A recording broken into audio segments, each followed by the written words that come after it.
Hello বাবা, তাড়াতাড়ি বাড়ি এসো, আমার বুনু হয়েছে। মেয়ে হয়েছে? এক্ষুনি গলা টিপে বেরোতে সুজয়। তাহলে তো মা আমাকে মারবে বাবা। ঠিক আছে রাখ, আমি এক্ষুনি বাড়ি আসছি। মা, বাবা আসছে। সুজয়, তোর বাবা আসলে বুনুকে মেরে দেবে। চল, আমরা অনেক দূর চলে যাব।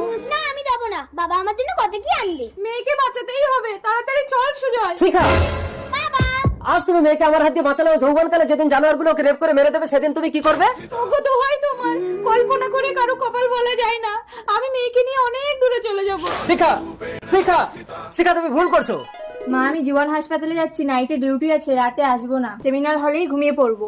মা, অভয়া, তোর বাবা তোকে ছোটবেলায় মেরে ফেলতে চেয়েছিল, তাই তো তোকে নিয়ে এই আশ্রমে এসে 20 বছর লুকিয়ে আছি। আমি আশীর্বাদ করছি মা, তুই অনেক বড় ডাক্তার হবি। Goodbye. দুর্গা দুর্গা। সুজয়, আজ 20 বছর ধরে তন্ন তন্ন করে খুঁজে তোর মাকে পেলাম না, আর তুই একটা সিভিক ভলেন্টিয়ার হয়ে মদ খাচ্ছিস। বাবা, আমি সিভিকের কাজটা চেঞ্জ করে জীবন হাসপাতালের কাজ নিয়ে